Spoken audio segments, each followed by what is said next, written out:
Alright everyone, I hate to be the bearer of bad news, but what could be worse than an Ebola epidemic? Oh, an Ebola epidemic that breaks out in a war zone. I see bad things ahead in the Congo right now, which is 33 people I believe have died and others been infected by this current Ebola outbreak. I've got several bits of reason to be pessimistic here about the chances of easily containing it before at least some thousands or multiple hundreds die. First and foremost, the reason why the last Ebola outbreak, you remember several years ago it broke out in Sierra Leone, Liberia, and Guinea. And the reason why it burned through that area further and killed at least many thousands, the real death toll is probably above 20,000.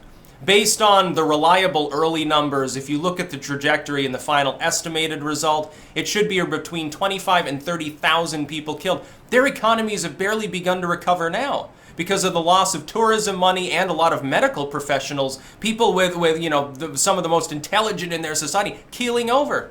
People abandoned their practices. Literally, you'd have like an abandoned hospital and shit. People walked off the job. A lot of their nurses ended up dying, including some international forces as well. The reason why that lasted so long is partially situational because the behavior with regards to funerary rites within those countries is much more hands-on. Now, you don't have that as much in the Congo.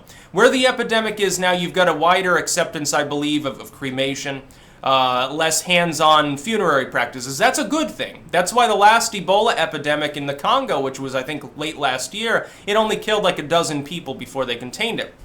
But now we have probably a worse problem, which is that the current outbreak is in a war zone. Literally, ethnic conflict within the particular province where Ebola has broken out, one of the provinces.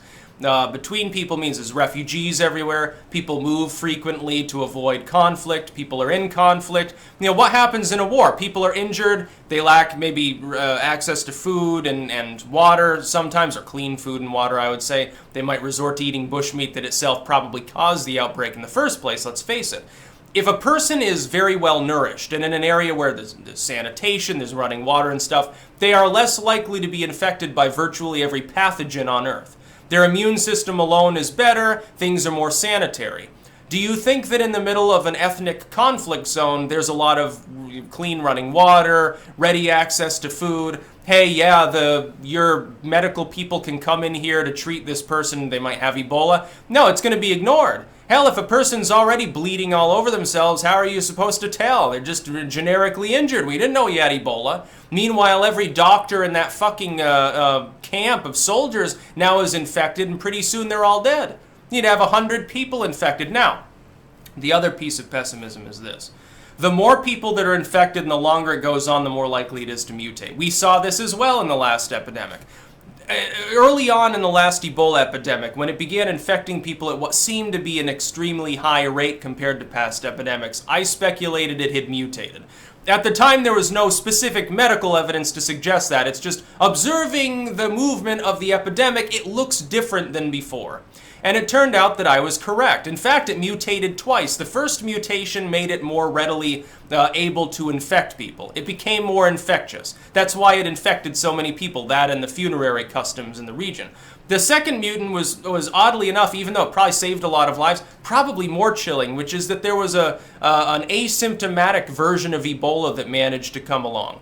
That is, they would be infected, but they didn't really have symptoms. So they're sitting there infected with Ebola that can still mutate, by the way, and it's capable of spreading from them, but it's not really causing ready symptoms. Apparently lots of people had that strain of Ebola. It could have made its way into other countries very easily undetected, and then mutated again and become a problem again, started killing more people. So if Ebola is capable of mutating, 2 or 3 times in the course of a few tens of thousands of infections, you're getting up there towards the level where every time a new person is infected, they've got millions and millions of these little bacteria replicating in their body, it's potentially a problem. Ebola virus, not bacteria, of course. It looks like, remember a few years ago when ISIS got that flesh-eating disease? Because it was a war zone, and so people, they're walking around trying to fight while their flesh is melting off their bones. Why? Because their own immune system's compromised. No ready access to, first world medical care, only sporadic access to the sort of, weird medical care you're going to get from some ISIS member out in the desert. What's it going to consist of? Hey, here, we're going to use this knife, peel the infected flesh away, Well, put a dash of fucking mud on it and, let it bake in the sun and hope that it cures you, basically. That's what it's limited to in a conflict zone. You have a conflict zone here with dozens of people with active infections. Therefore, how are you going to trace them? One of the things they have to do is they have to very quickly try to figure out anyone who came into contact with the infected. Already, by the way, not the easiest job in the world. It can take weeks sometimes to contain an infection in this manner. Will they contain it at all before thousands die? Who knows? So yeah, it looks like we're on the verge of the next potential big Ebola outbreak. But before the last one in West Africa, the biggest outbreak I think killed like 2,000 people and was in the Congo.